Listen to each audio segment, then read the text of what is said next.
Meskipun libur Sabtu dan Minggu, Mr. Antam memberikan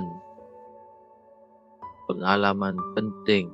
Saya akan memberikan beberapa metode peduli. Yang pertama, peduli sayangi modal kalian.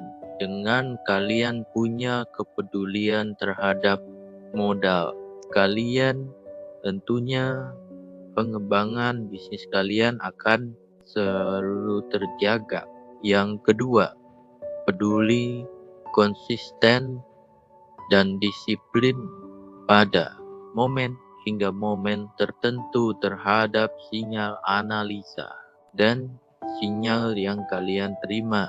Komitmen dan selalu sadar bahwa setiap bisnis dan usaha selalu ada kerugian dan resiko. Itu poin hingga